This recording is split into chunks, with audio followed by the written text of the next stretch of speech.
Welcome to the Wonk Podcast. This week, Kyle Newacheck and I talked to Grant Smith, director of photography for Workaholics, Game Over Man, Ghosted, and most of the early videos from MOC. Enjoy. We've had a couple people actually talk about you. Zach talked about you. Zach Storer? Yeah. Good man. He's a That's good the man. last one that I was in on was Zach. Yeah. Yeah. I guess I like talking to directors of photography. Yeah. You're my favorite creatures. It's the kinship. Yeah. It's the ultimate relationship on set. Director of photography? Yeah. Oh yeah. Yeah. It's number one. I mean, you always mingle with the first AD. True, but, you know, I think the true kinship is the director of photography Yeah. relationship. They're the brains. Which is ultimately why I'm here, because you've been my director of photography for over a decade now. Yeah, it's been the shit. My go-to. It's been amazing. 95% of the projects. Yeah, we're decades strong. Yeah. Yeah. Except cool. for last year was the only time we didn't work together. Like 20. Although I did work with your brother. Yeah. That was cool. So I got one new check in there. Right. Yeah. Yeah. Last year's the first year we haven't made something together, right? Yeah. I don't think we made anything last year. I don't think so either. We got to do a music video or something every year. At least we have to have a collaboration every year. Oh, We shouldn't let that happen again. Yeah. Can't. Do the Next Dumb Bitches music video. Yeah. Each one. Even like one That'd be cool. shot, whatever. Yeah.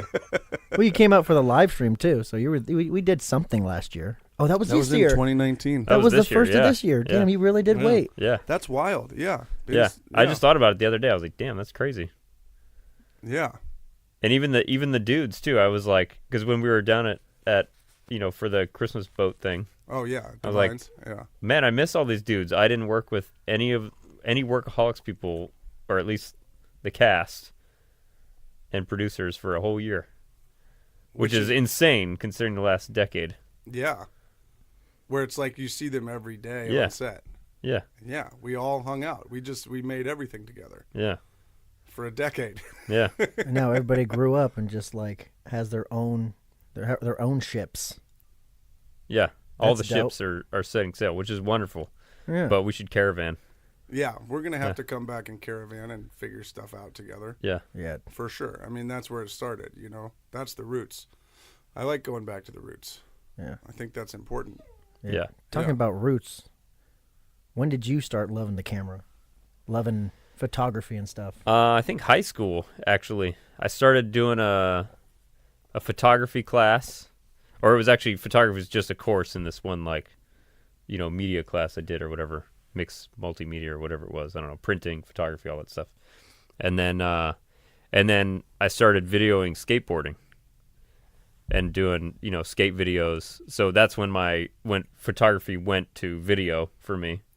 And I did both, but the skating video thing was when I realized that, oh man, maybe I want to do movies, and really I really actually love something, that I could make a job out of it, and I should give it a shot. So you were just out filming skateboarders. Where were you? In Atlanta. Yeah, I grew up in Atlanta. We were skating downtown Atlanta and, suburbs and whatever, and we'd go skate, and I just loved finding all the angles and, the mechanics of it, finding out what makes something look cool, And there were a couple lessons learned. Something that looked cool wasn't always the right thing.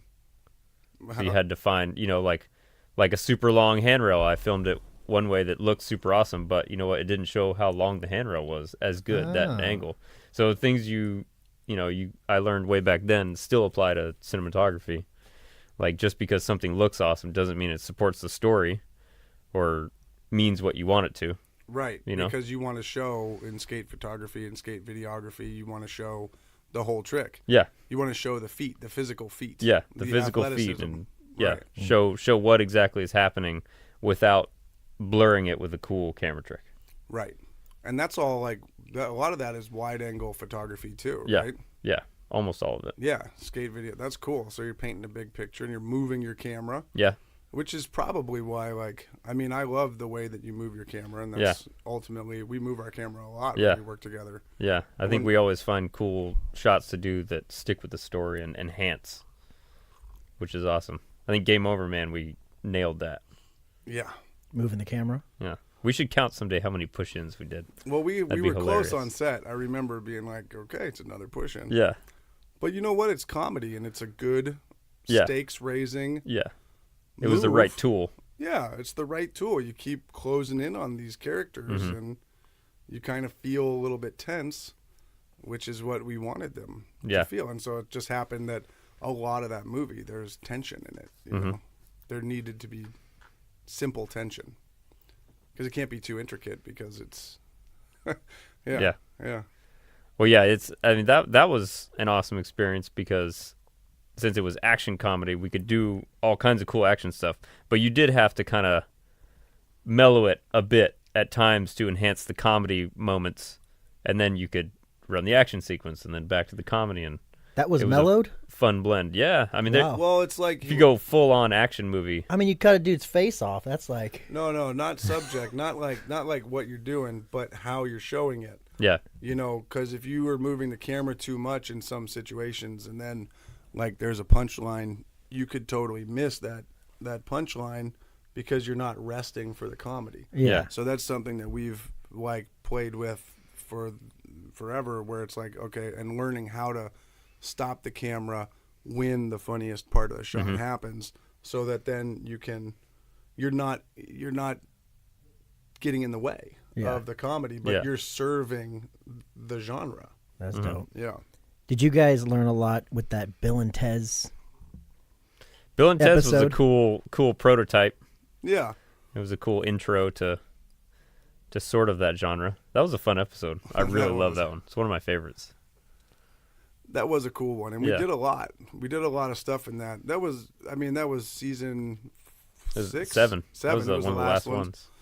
Season 7, right. So we kind of knew where our box was on Workaholics, and that was us kind of trying to go outside of the box as much as possible. Yeah. But we had a box forever of like the episodes cost this much. Right. Yeah, you have this much time and they cost this much, and you can do whatever you want within that, but it has to be that, which was tough, but also, very, very good training for making things work, because we'd always have to find a way to do what we wanted to do, and I think we almost always did. Yeah. I don't think we ever suffered. We always found some version of what we wanted to do to make it happen. I mean, and that's a testament to you embracing the speed. Grant can work really fast on set too, which is like, yeah. We didn't have a choice. We had to. We just had to. Yeah. And that's part of that boot camp that we went through for 7 seasons. Is like, well, we got to get this done as quick as possible, and it can't be sacrificed. We can't sacrifice any of the creativity. Yeah.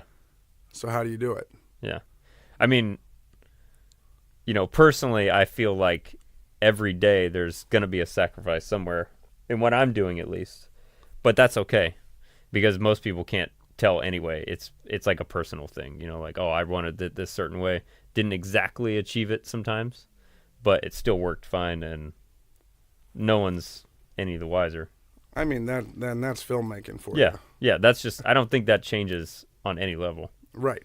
Because even as a director, you're like watching ideas go away. Right. Because you have a million of them when it's just you and the script. Right. Or me and you and the script, and we're making a shot list. Yeah. But then once you get under the gun, it's it's a different story. Yeah.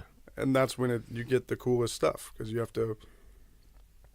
Necessity is the mother of invention. It's like, we have to make this happen. Mm-hmm. Okay, how are we gonna do it? Yeah, Grant's killer at that stuff. It's an amazing trait. That's Thank dope. You. Yeah. Thank you. Yeah. Just improvising and making shit happen. That's dope. Yeah. Improv filmmaking.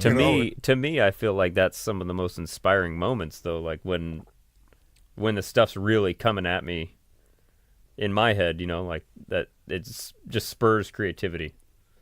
The pressure of that, Yeah. Yeah. Yeah, I mean, I think that's what it's about. Yeah. You can prep all you want, and then, sometimes I feel like sometimes in prep, we're designing something, it's like, oh, that's cool, but then on the day, in the moment, you find something on set that's truly is the key to the scene. Yeah. And it just came because of the pressure of the scenario you're in, or the actors are there, or the location, all of a sudden it's real, and you might see it in a different way than how you saw it in prep. Right. And now it's like, oh, well, we got to, throw it all out. Yeah. We know what we have to get, but let's find a way of designing it right here in the moment. Mm-hmm. Yeah. That's cool stuff. I like doing that. Yeah. Yeah. Did you major in film at Georgia State? Well, kind of. I was in the film major, but I didn't know you went to Georgia State. yeah, for a couple years. Tight. Yeah. And then I left to come out to LA Film School, where I met Mr. Kyle Newacheck and other great filmmakers. How'd you guys first meet? I think you crewed on our class's thesis films, right? That's right. Yeah. You were shooting Jesse's It could be that one, yeah. project. Yeah. And Jesse Sternbaum. Yeah. His first AD Yeah, in the industry. He's around. Yeah. I haven't seen that guy in years. I haven't either. Hi, Jesse. Yeah, hi You're Jesse. listening. Come do the Wonk podcast, buddy. But yeah, I saw you were riding a dolly with like a 35 mil camera. Uh-huh. Yeah, we got to shoot film. Yeah, That you was shot on sweet. film. Yeah. When we went to film school, it was right in the age where film and digital were converging, and Yeah. film was sort of Oh, going wow. away a little bit, and digital was just coming on the scene. So that was like the scramble to shoot film. It's like, let's shoot Yeah. film. Let's do it before it all goes away and it's still kind of cheap. Yeah, which was amazing that we had the opportunity to do that. Dude, yeah. And even your thesis, the Catholic Home video, we did 16 mil. Right. And Yep. that was sweet. That's dope. Because It's probably, the only time I ever shot on film. yeah. Yeah. I haven't shot on film in at least a decade. Is that the last one you've done? Or did you do something after that? No, I did something after that. I forget what it was. Yeah. But another 16 mil project. But it's been over a decade for sure. Yeah. If not 12 or so years. And then what? Did we like bond over skateboarding or something? I think so. Or Yeah, I think we both came up skateboarding, so we kind of Probably skateboarding and comedy. Probably. I mean, you got a great Yeah. sense of humor, so Yeah. I'm sure we just kind of. skateboarding, comedy, and just like, middle class suburban upbringing. Yeah. And love of the craft. Yeah, And just like wanting to push it. yeah, for sure. Yeah. But that was cool. Like, I remember when we first started doing the sketches, because I had met Divine and Blake and Durs through you, Right. and we first started doing those internet videos. Do Early- you remember what we did? I kind of. The deal was we had to shoot it, Oh, yeah. edit it, and put it online in an hour. That was our first. Whoa. And That then, was and then our we're first goal. and yeah, that's why we're like, oh yeah, this is great. We'll do a comedy sketch. Then we're like, oh wait, we should just make something good and put it online. Forget the hour timeline thing. Let's You just guys make put this on something good. yourself that you had to do. Oh, Yeah, yeah, yeah. It was me, Divine, and Grant. Really, we were the ones that were doing it at Yeah. the house. And then we'd bring people in, like Teddy was in one, Yeah. or like Durs and Blake probably were Yeah. in one. And it was like, yeah, we got to do it. And it was dumb, but it was really like a way to get us to just get it done. Right. That's ultimate. I always spent a day editing it and then put it out the next day, but we still were like setting that bar. So at least we were like, let's go. Let's make it happen, which was cool. The product sacrificed. Yeah. It's not as good as it could be. Yeah. But I we think made that was some only cool like shit. a couple videos that we did that. And Where then- it was like, let's just go. yeah, they're like quality let's over just- quantity. Yeah. Yeah. I don't know. I don't know what the thought process behind that was actually. Thinking back, but I think it's just probably just me motivation. Probably me and Adam, like gimmicky, like smoking weed and late one night, like not really wanting to put the effort in. You but wanted to be like, comedy machines. Yeah. Like comedy manufacturers. Assembly line. Cranking them. There's some of them that are still out there, like Jägermeister commercial. Yeah? Didn't you shoot that one? I don't remember. Yeah, you did. I'm sure I did. You did. Jägermeister. It You looked did. cool. Put your name on it. You Yeah. did. Yeah, sure. It's okay. Yeah. There's so many, man. I look at them now and I just crack up. They're in the dungeon of the nutsack somewhere. Yeah. They're hilarious. They're great. Yeah. It's great. Just been making, and we did that just on the weekends. And Yeah. Grant and myself were both gripping at the time. Yeah. Together, like you guys would usually work the same projects or what? Mostly separate, actually. Yeah, we only worked like I think One like or one two or two things. projects together. Very low budget. What was the things. one where we were at like the Herald? I remember that old spot. It was like a show Oh, that yeah, you yeah. worked on. And The me Herald and- Examiner building. That was I forget what that show was. That was kind of like my first show that I started on after film school because I started out as a PA on that. Yeah, and then you got me a PA gig, but then I got to go grip with you. Yeah. We got to go like a set ahead and pre-light and Yeah. stuff. And Yeah, it was yeah. cool. Yeah. That was dope. That's great. That was a fun. It was like a Discovery Channel reenactment show. Yeah, it was. Some kind of crime unsolved thing or something. Remember, I drove a cube truck. You drove a cube truck Yeah. forever, and then you gave me that job when you went into the grip department. Yeah. And I didn't like driving the truck, so I just really tried to. It's not fun driving those things, especially when you're like a PA with no money and you're like, I'm responsible for all this stuff. Oh yeah, it's the and worst. there's LA's got a bustling traffic scene that is not friendly for big vehicles, so. But they let these Yeah. 19-year-old kids drive these crazy trucks all over. I mean, they got production insurance, but Right, they don't really care. It's just filled with Yeah. like some crafty and some chairs and stuff and yeah, all the production carts. But you're 20 years old and you're driving around yeah, still like fucking drunk from the night before. yeah. Just Because you going stayed to up work. all night doing Yeah. whatever. That's why I didn't drive that much. Because you were hungover and stuff? Oh, I just didn't like it. Yeah. But I remember on that show, I got to I went and grabbed the stands and started Yeah, moving them right. as a PA, and then they let me come in a little bit more. Yeah, Yeah. Or you just showed the initiative, like, I Yeah. could do more than just crafty and all this shit. Like, Yeah, of course Yeah. I got to finish the truck job first, but then I go and help out the grip department because Yeah. I wanted to work over there. And Grant was in that's there. how I ended up doing it too. Actually, was Really? PA and stuff, and then I was like, hey, I know this stuff. Well, I was closely like to grip. following you at that point, so Yeah. you were probably putting that in my ear too. Yeah, Yeah, yeah, it could be. yeah. were you guys together on that? You had like a grip company going for a second, right? Oh no, that was with Ben Watkins. That was like a turn into that. That was real low budget. Grant ended up going union. Yeah, You went the union route yeah, because you Union were man. you were a union grip, right? yeah. For I don't know, probably 5 or 6 years, 6 years or so. And that's when we were grinding, making sketches when you were Yeah, gripping. sketches on the weekend or whatever. So I'd grip on the weekdays, or I don't know. If we had a sketch to do, I would just take off work, get somebody to cover me and go shoot a sketch for free. Yep. Yeah. Screw the paycheck. Like, Yeah. after all the debt you got in for LA Film School, it was worth to give it a shot. Just skip out and shoot something. Totally. Do what I that came was here the to whole do. point. Yeah. Yeah, But Shoot you some had to have that narrative. day job. Yeah. Got Yeah. to make that money, so that balance is hard. Yeah. Making the full jump into it. yeah, And you would just get the grip jobs through word of mouth and just your contacts, reputation? people I'd met. Yeah, And you'd stay busy enough, and yeah, that's dope. yeah. It was good. Yeah, you were gripping like A all lot. the time. A lot, yeah, and it was good. I mean, ultimately, actually, I think for me as a DP, that was one of the things that taught me the most, was just being on set and lighting and being involved in it all the time. Versus a lot of times doing dolly grip or whatever, doing the camera moves and just soaking it in, watching everything on set. Yeah, you did every job. You did key grip, best boy grip, second assistant camera, dolly grip, film loader, Yeah. gaffer. Yeah, Jeez, man. yeah. That's the heart of the set right there. Yeah. Yeah. That's the heart of the set. I did it right out of film school. I did some first assistant work also, but I realized I loved pulling focus, but I didn't like being a camera assistant. I was not anal enough, and I wanted to learn lighting too. Yeah, you've always been a lighting guy. Yeah. Concert lighting, all that Yeah, stuff. I like lighting. Yeah, yeah. That's cool. When did you get the opportunity to be a camera op? That was Workaholics, was the first professional camera op thing. So first season of Workaholics, we did the pilot presentation and everything.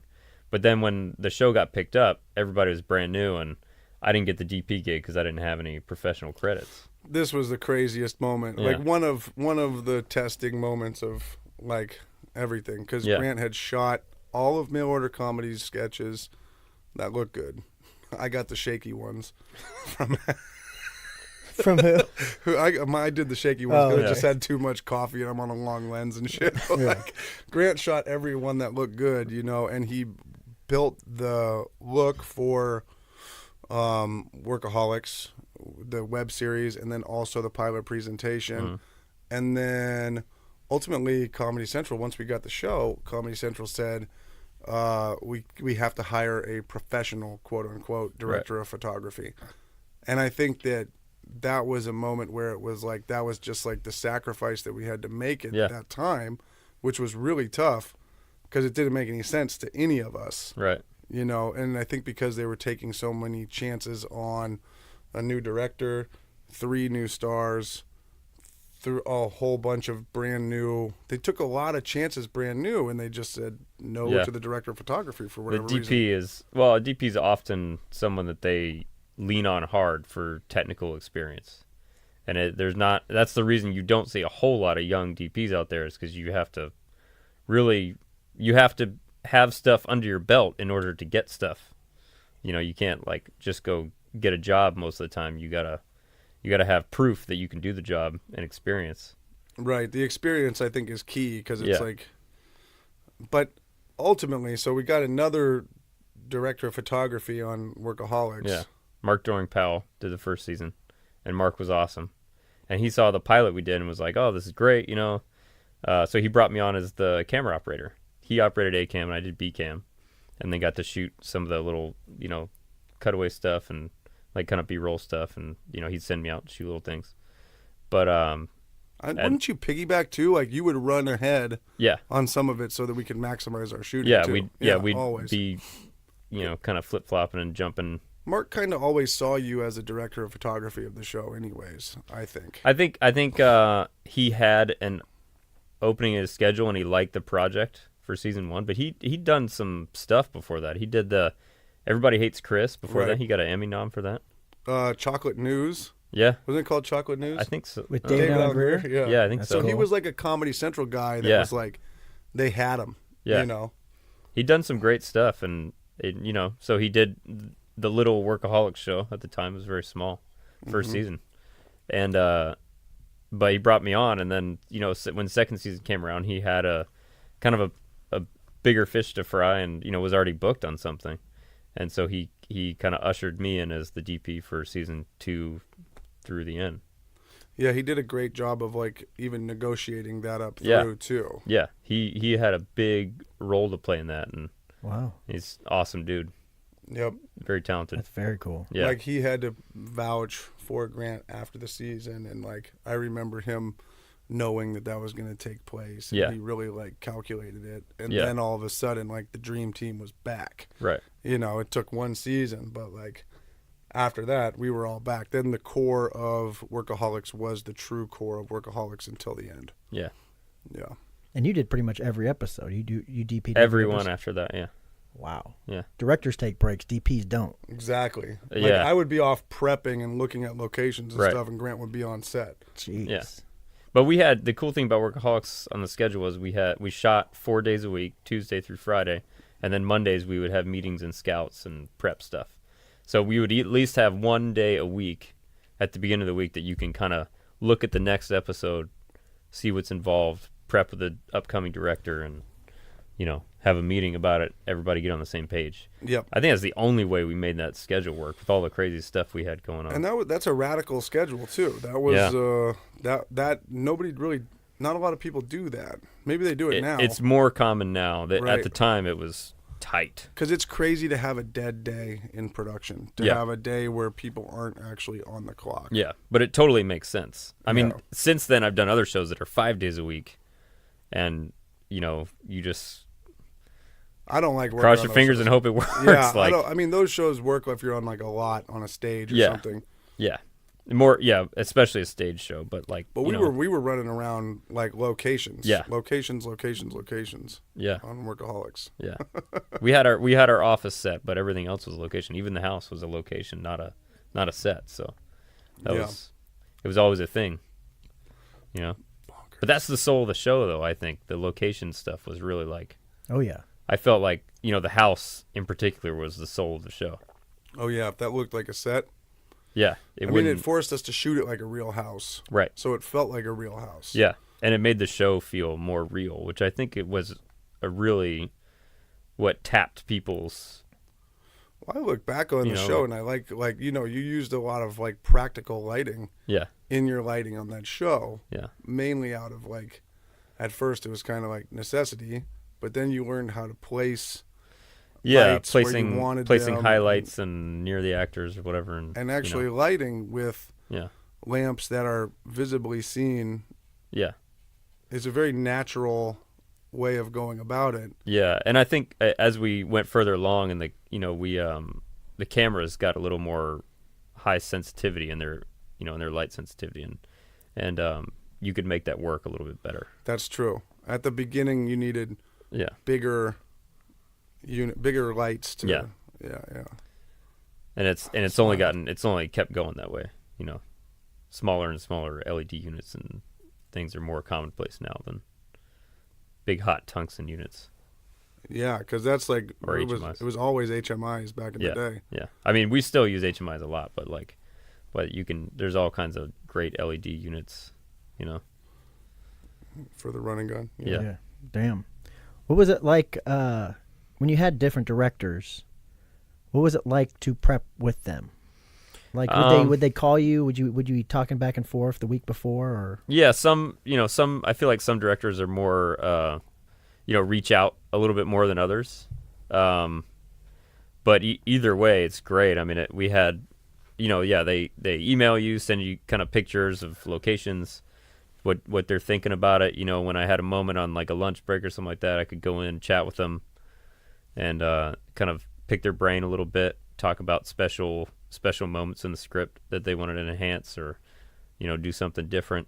But it's really cool to get to work with so many different directors on a show because you just really get a sense of how people see things so differently, even the same exact show, but they just have a different viewpoint on things. And I think TV directors are especially looking for it just to do something different on their episode than other people have done, like something that they can sort of call their own. Because it's hard in TV. You come into a show that's already established, and it's the ball's rolling, and it just keeps rolling, and you can kind of nudge it this way or that. But the show is already set, so it's cool to get that variance within the show. Because that's just a collaboration with a bunch of different types of people. You know? Yeah, exactly. Different backgrounds. Having to act as a funnel. Yeah. And take an idea that they might have and turn that into a reality. Yeah. I mean, at the same time, there are moments where, like, a director really wants to do something for the show, their idea for the show, and sometimes I have to step up and be like, that's not really what we do here. I feel like that would not be within our world on the show here. Yeah. And support what we have going on. So, those moments are kind of tough because you want to be diplomatic about it, and I think their inclinations are valuable, but you sort of have to be the regulator as a DP on a TV show with different directors coming in and out to keep the same course, and not get too far out of the world that you've created. Because basically on Workaholics, like Grant and I came up with the rules of the show essentially, and there were express rules. Yeah. We broke them every now and then. Yeah. When it was called for. Absolutely. But everybody had to kind of follow these textural rules. Yeah. And, a lot of it was style works if it's like in the perspective of the characters. Right. Or when you're out, something as simple as like when you're outside of the office, it's handheld because it feels more freeing and more fun. Yeah. When you're inside the office, it was always on lockdown. Yeah. Like mundane, so you're feeling the characters' That's great. feelings of how boring this stupid workplace is, and and I think it worked. And sometimes the outside would come in and we'd change it, right. Or the inside would go out, or be more cinematic outside. But there were thought processes behind pretty much all the choices. Yeah. On that show. Yeah. Yeah. Want to let everybody know that we're doing some really dope live stream stuff. We're doing celebrity ping pong. We're having some Wonk live concerts. Our next live concert is slated for February 19th, so look out for that and enjoy the rest of the podcast. It's like you guys made another Bible, sounds like. Yeah. I think every show like kind of has a Bible a little bit, Yeah, because think about the Office or like Parks and Rec, like they have rules. Yeah. Until they don't. Right. But it's like there's a documentary crew filming this. You got to treat it as such. Yeah. And their rules involved breaking the fourth wall. Right. Until it didn't, But I think they stayed pretty true. Parks and Rec broke it Yeah. towards later seasons. A lot of times that's when a show starts to kind of break down too. You're not sure why. It's just they're not paying attention to their own rules. Yeah. That I think at some point too, there's a sense of evolution that you're following, and you're wanting to switch it up a bit and everything, but you have to remain true to the sort of the backbone of the show. Yeah. You can, because you want to do something different to keep it interesting for the filmmakers and for the audience, but you still have to be the same show that people want to come back and watch and rely on, That was like the hardest part, I think, is when we wanted to spread our wings, but couldn't because of those rules or because of circumstances on Workaholics. Yeah. But the nice thing about Workaholics was like we often went into sort of different worlds and were able to sort of flex those muscles. Right. We used drugs to kind of bring us into the creative world, like on the show, on the show, one. In the script. The acid trip, the peyote, like all those ones. We were doing some crazy stuff and visually enhance experimenting. it. Yeah. Or towards the end, like the one that you and Jay Karras did together, which was it was the dating bus one. Oh yeah, that was a fun one. Yeah. It was like that a dating show. Yeah. Termidate. Yeah. Yeah. It was like such a a fun fake one. eliminate tape and surface. Yeah. And it's like, that was a way for us to, everybody at that point started getting in on like, well, how can we change the texture of a show in a way that follows the rules? And then Grant would have to take all those rabbit holes down, like Bill and Tez. Yeah. As a complete departure. We're like, cool, we'll just make it a dream and then anything could happen. Right. Right. Yeah. Done. That's dope. Yeah. Then you guys moved to Adam Devine's house party. Yeah, house party came up throughout the Workaholics seasons. Like season 3, 4, and 5, or 4, 5, Something and 6, like that, something like that. Yeah. Yeah, and you started out straight up as the DP. Like, that was no question, right? Yeah. That was easy. Which was awesome, man. House party was so much fun to do and so quick. We shot the whole season in 2 weeks. We'd prep for a week and then shoot a season in 2 weeks. This is the first season. Every season. Every season. Oh, wow. Yeah. Every season. And night one or day one of shooting was always the first live show too, which was crazy. Sink or swim. Yeah. Sink or swim, baby. Live shows. Wow. We almost sank in New Orleans when rainwater started pouring through our set. Literally sank. The last night of prep. Yep. There was a the next morning. massive rainstorm that moved through New Orleans season 2, and literally like the tents we made and everything we just built were flooding. Because it dumped like 4 inches of rain in an hour or something like that. Oh, like, that was so crazy. What were you guys Unreal. What were you going to do with it if it was gone? Our UPM was on his way because we were all trying to seek refuge at this barcade. Yeah. We all went to a barcade, like a bar/arcade? Yeah. Just up the street from our hotel. Yeah, and cool. we were all like, holy shit, like it was raining so much.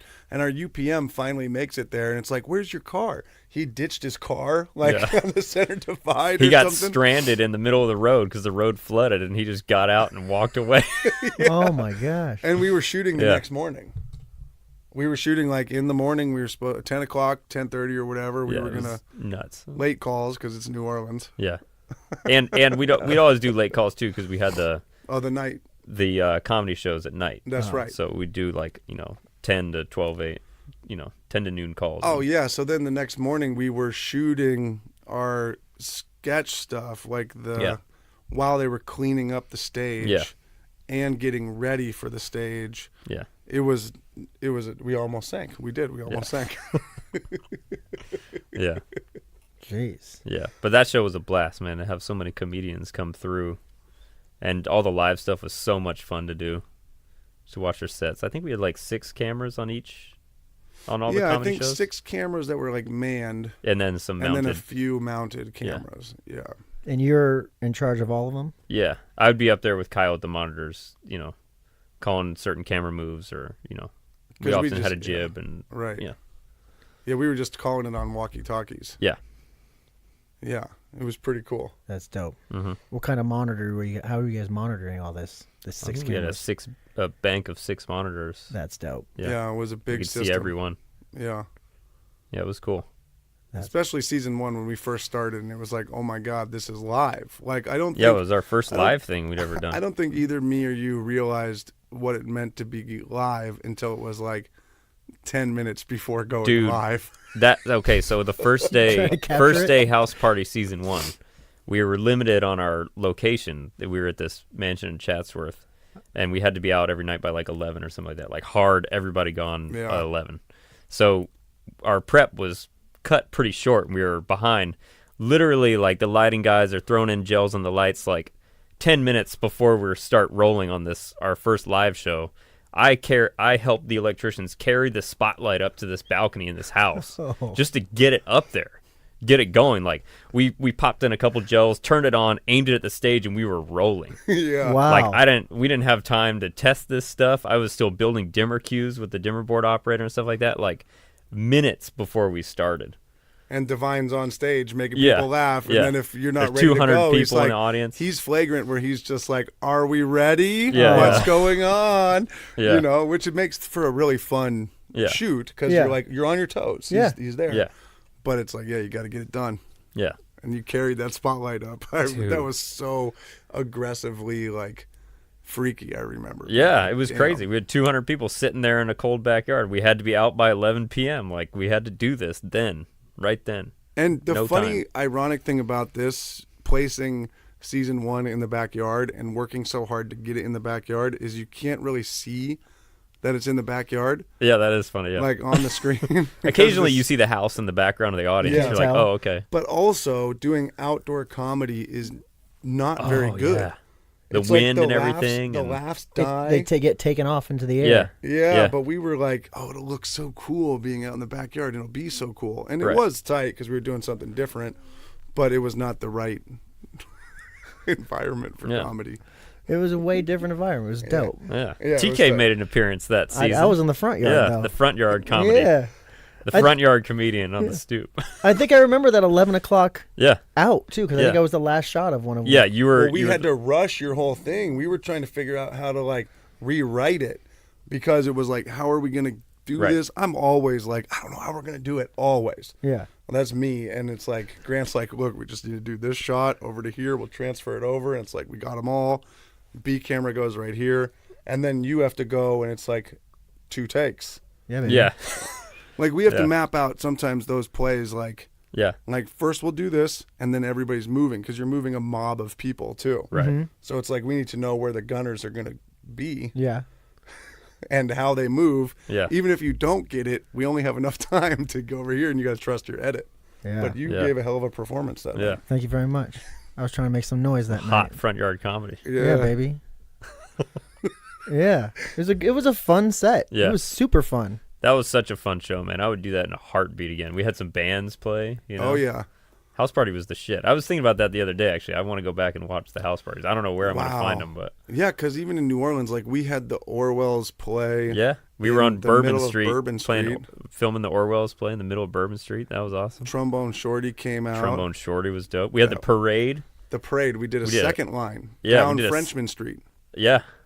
Yeah. Oh. That was awesome. That's great. With Trombone Shorty and just gang of people just joining in. Yeah, we got There was like, a brass band down the street just playing the corner. They jumped in. The young Shorty went fellas. down there and pulled them in. Got the young fellas. Yeah. Yeah. That's awesome. You guys also did a music video while you were there. We did. Luke Winslow Yeah. King. Yeah. How'd that come about? My dumb ass asked the crew to work on a Sunday. Well, you had met him. You went Yeah. out and met him after a show or something like that just to say, hey, I love the show. And I was like interested in doing a music video while we were out sort there. of a New Orleans inspired video. Yeah. And then I found Luke Winslow King like a couple doors down from where we were shooting. Yeah. And so it was kind of like, well, let's follow it. Yeah. And then I saw him at Jazz Fest. He played there, and I talked to him, and then it was like, yeah, let's get this done. Mm-hmm. And we did it. We brought the gear over from next door. Yeah. Yeah. It People was came like, out. what, 2 doors down or I something? mean, we were shot like that video. working every weekend anyways. We were working 6 days a week because We're we there. were prepping, and we're Yeah. like, Didn't matter. you know. It was fun. Yeah. That's awesome. Yeah, it was great. It was great. Yeah, that was cool. Yeah. You also did Rage and Beauty. Rage and Beauty.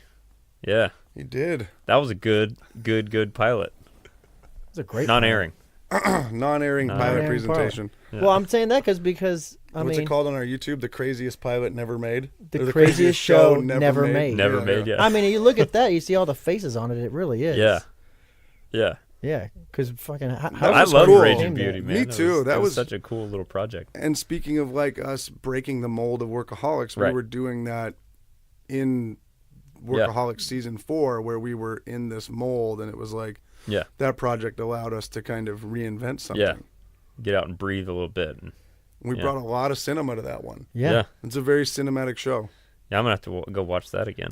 Yeah. It's got great shots. Yeah. Like when the shot that I remember being so impressed with you was when it was like he comes in and does the karaoke, and we were able to do the whole thing in one. Oh, the wrestler style. Yeah, that was wrestler style. Wrestler stuff. just That was came out, so we were just like, let's fucking do Oh, yeah. this. Trying to plug Aronofsky into a comedy, baby. You know, the other thing we did that the wrestler inspired was that Childish Gambino video, the Heartbeat video. Oh, yeah. We did some wrestler stuff in that Yes. too. We followed him down the street. Yeah. Yep. Yeah. That's all in the same. And that was nominated for Best Hip Hop Video that year. Yeah. Yes. That tiny little video. That was rad. Yeah. Unexpected, but cool. See, that's what happens when you work with real talent. Yeah. You know, you do these non-airing pilot presentations. Oh, shit.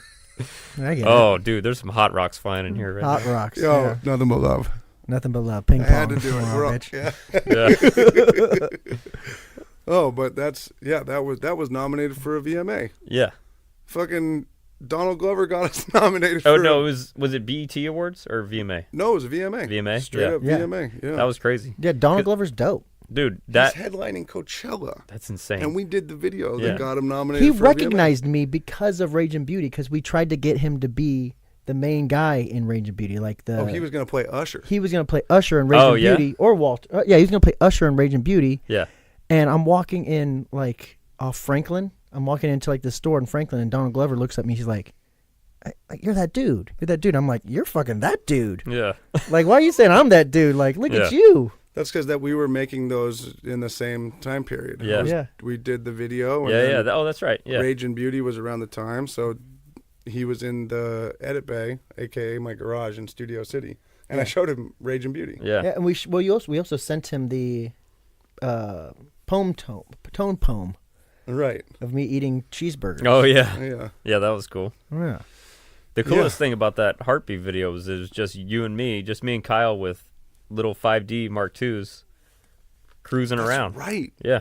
We were both holding cameras in Yeah. that video and setting shots. Yeah. And like, Dope. Just It sitting was- in the car, shooting whatever. Like, we had a few lights, I think, like a few small lights. Like, did those cool like ultra wide angle rigs Yeah. up top. Yeah. That was such a fun video to make, man. Just like true, just roots guerrilla filmmaking. See, that's when you get the best stuff, man. Yeah. When you go out there, you keep it small. Yeah. And that's a very intimate video. Yeah. That's him and one girl. Yeah. Right. That's it. Yeah. Just a little road trip. Yeah. Eating hot Cheetos. Yeah.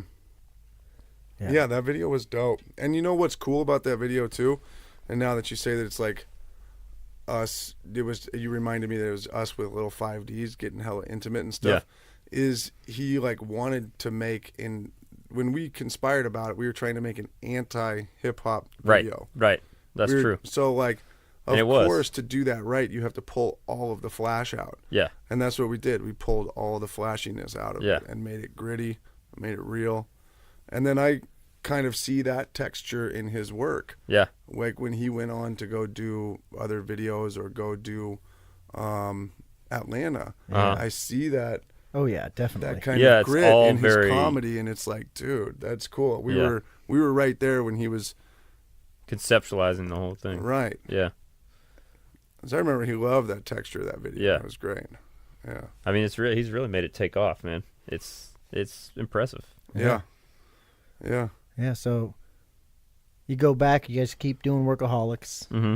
and you find out, and Workaholics is ending. What's the plan? What's the escape Well, then route? it's game over, man. After that, Yep. Game Yep. Over Man was being written, and you were planning to Game be Over the Man DP? was being written for like 4 years or something, all the rewrites and stuff. But Yeah. but it finally got it picked up for Netflix by the end of Workaholics. Yep. Because we ended up getting Seth Rogen's company Yeah. on board and Scott Rudin's company on board. And then that pushed it over the line at Netflix. Yeah. And then we were like off to the races. We knew that we were making the movie, and when we were making the movie, when we finished Workaholics. Yeah. Which was huge. It was, as a group, it was the first feature. Yeah. It was Kyle's first feature directing. Your first My feature? first feature as director of photography. Was there any pushback for you? There was. Once again, we went, well, I mean, not really pushback, but I had to do interviews and like convince them that I was capable of doing it. Did you have to do interviews? Yeah. You did? Yeah, I went and met with James Weaver and Point Grey. And yeah, for Point Grey, and they were just like, Right. we just want to make sure that this is not going to be a TV show. And I was like, look, absolutely. Like, Yeah, sure. we're always striving to not just do a TV show. Did you show them examples? What did you say to them? I mean, they'd seen all the stuff that I'd done. And we did that one like really cool action. The Red Band trailer. The Red Band Yeah. trailer for Workaholics. That season ultimately 5 was us kind of cutting our teeth for an action That's movie. true. That's true. Like, And that we was were just trying to do that. That was just 3 days in the desert, kind of blowing stuff up and having fun. And so that definitely helped you, though. That was a probably. big help. Yeah. That's awesome. Yeah. But I remember like Point Grey, which is Seth Rogen's company, definitely was like checking, making sure. Yeah. But I remember the thing that gave me the confidence was when I met Scott Rudin. Because when I met him the first time, even before he was signed on to the project, I made sure to bring up like, hey, I want to use my DP. Right. And Because he we've was been like, down this road before. Yeah, and I was trying to nip it in the bud, and he was just like, use them, no problem, all good. Because he comes from that indie world where he doesn't mess with it. Right. He's like, He this doesn't formula works. And, Tinker with it. Yeah. And so I always had that.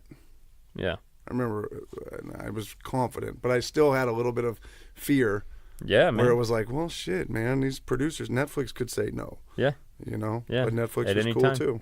Yeah. I mean, it's, it's always a thing. It is. Yeah. But we got it. Yeah. Yeah. And we got to shoot it anamorphic. Yeah. It was awesome, man. Which was the right move for that movie. Yeah. There was some question when we went into prep for that.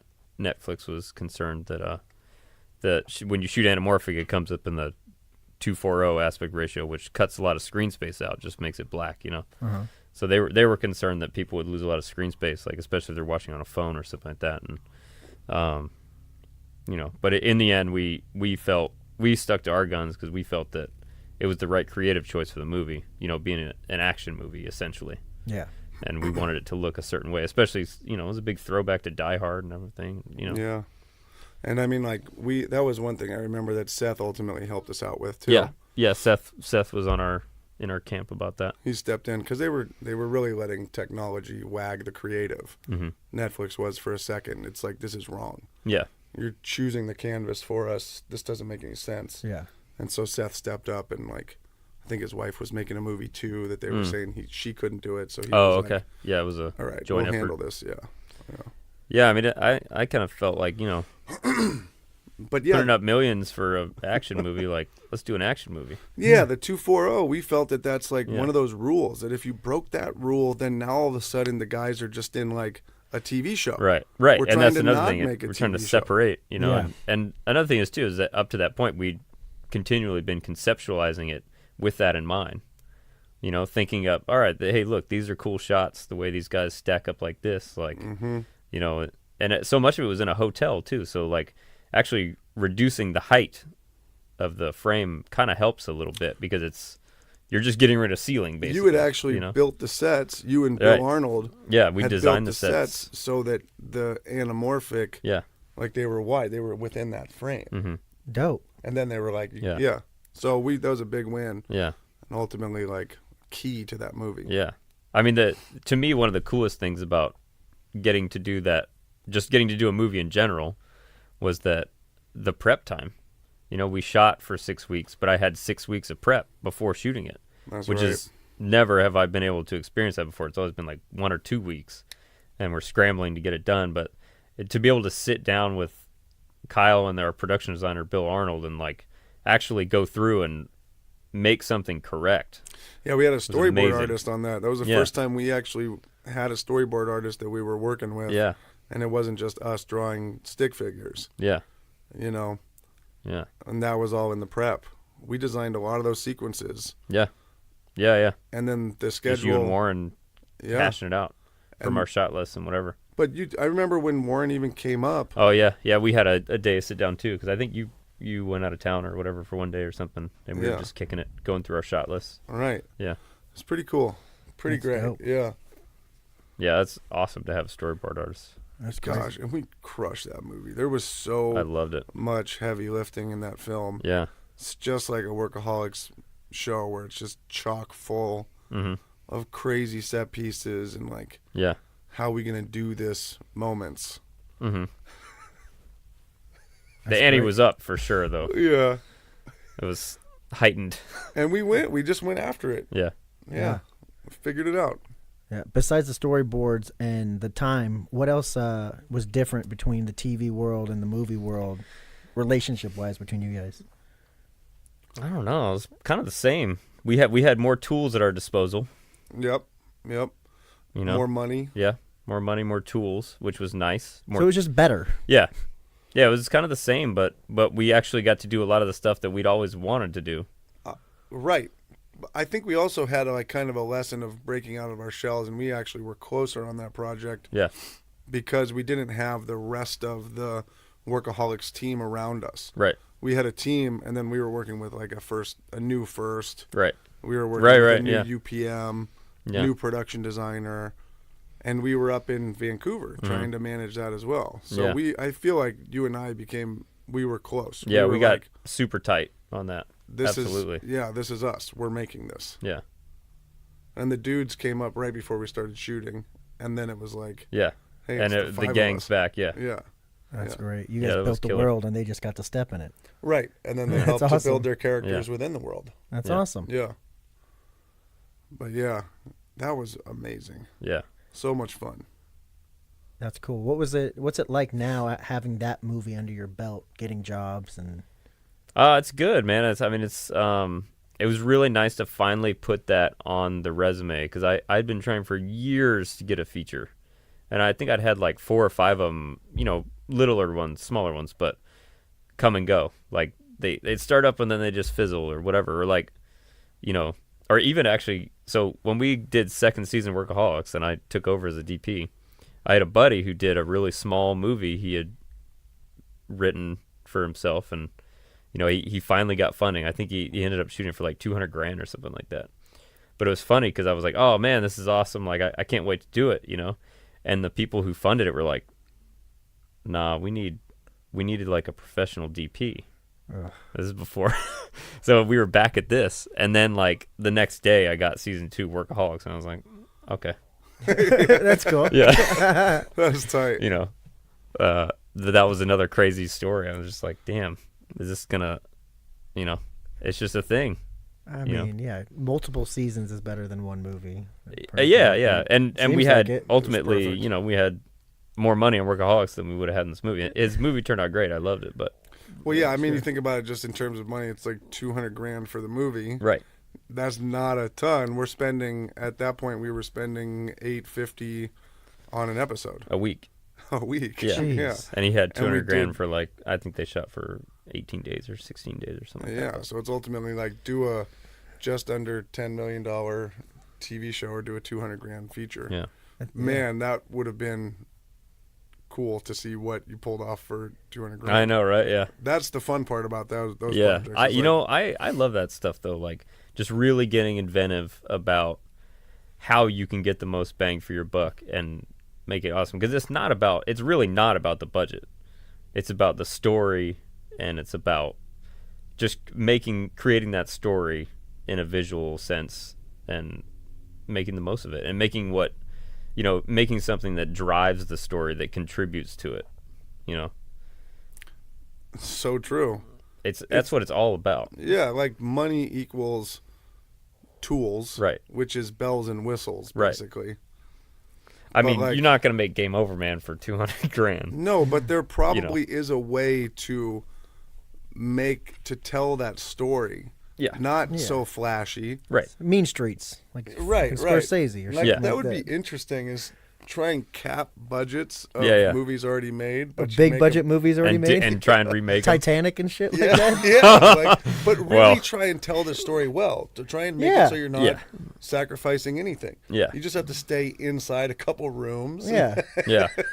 Get That's some the models. thing, yeah, you can't move. Fast and the Furious, you got a bunch of fucking Matchbox cars and have shit. a lot of people work for $75 a day. Oh, man.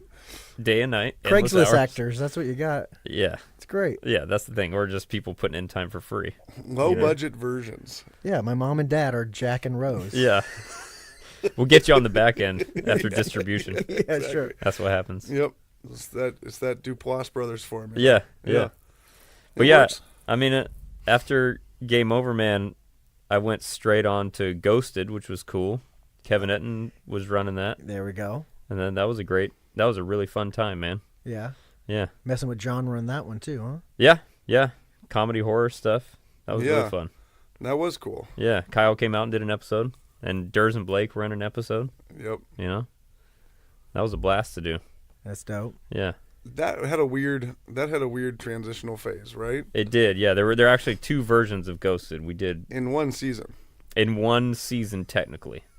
There's sort of 1A and 1B. What basically the first season we did, it was more horror-ish.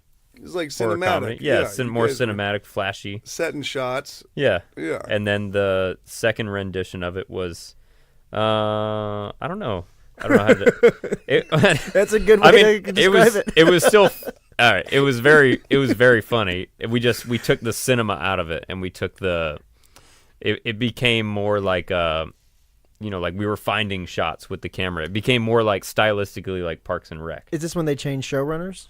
Yeah, we changed showrunners and the whole writing staff actually. Yeah. Well, the guy was from The Office. Kevin was gone. Yeah.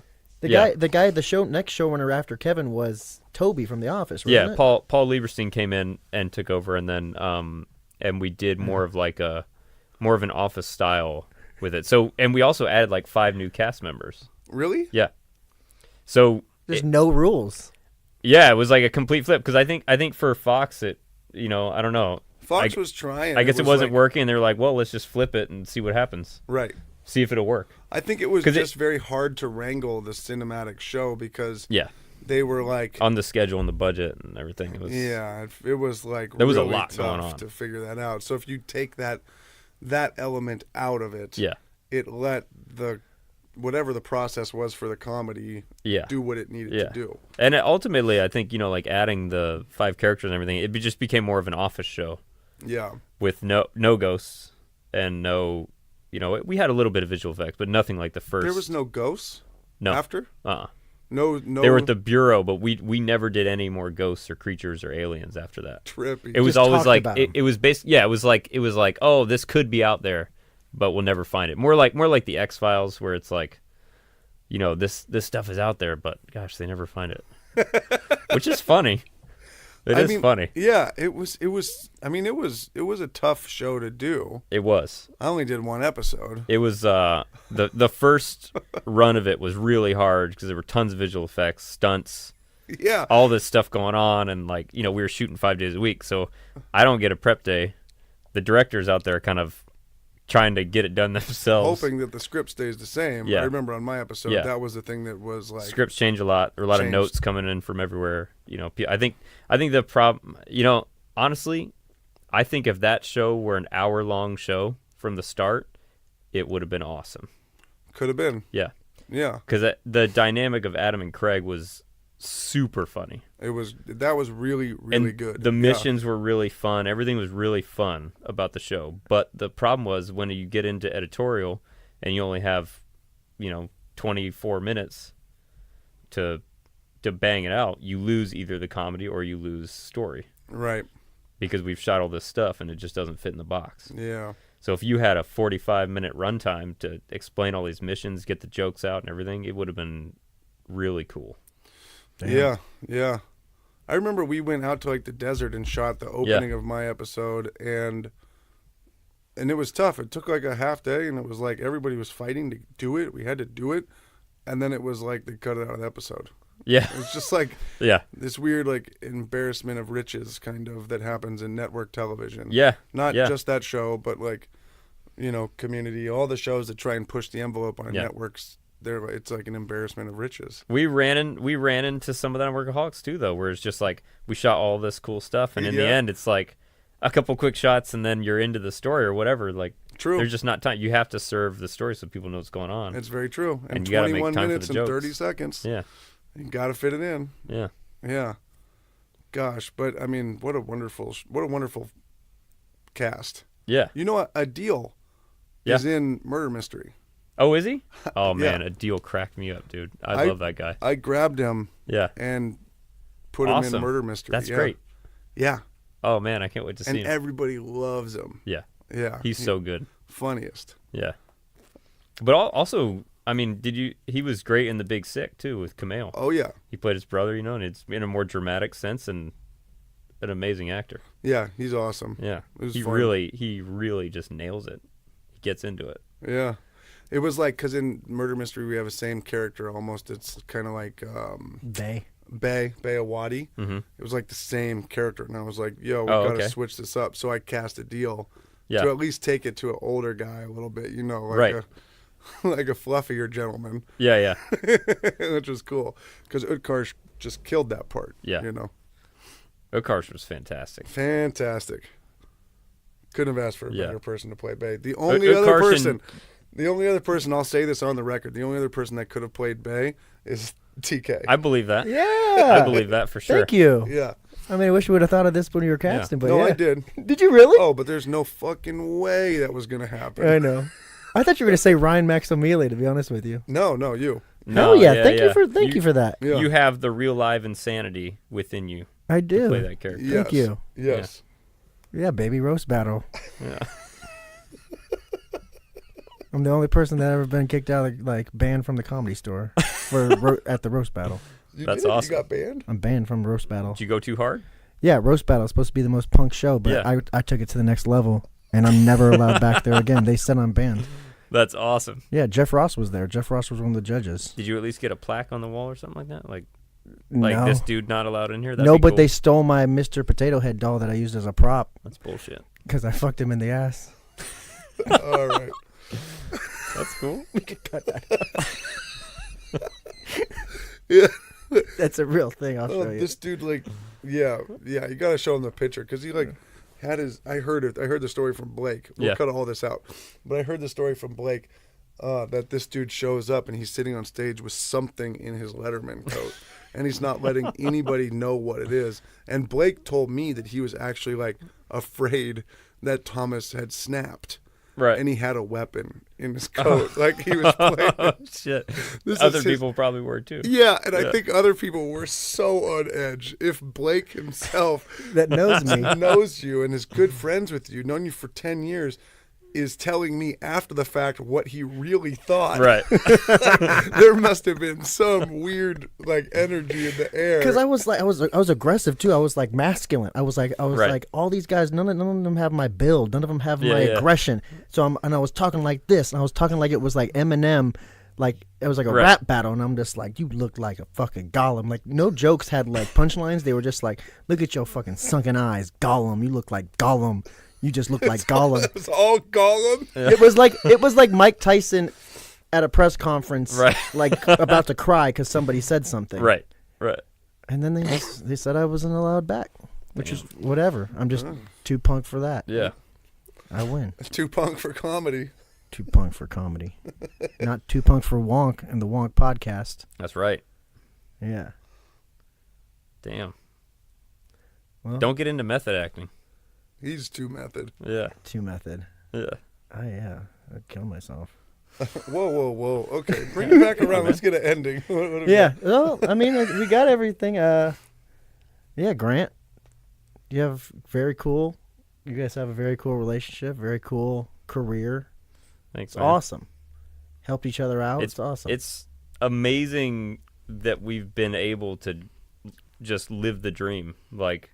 From the moment, just doing cheap little web sketches or whatever, and then one day you get a shot to play in the big leagues, and you play on that show for 7 years, and it just branches into careers. Yeah, it's amazing. It's a lot of dedication to Unbelievable. the craft. Yeah.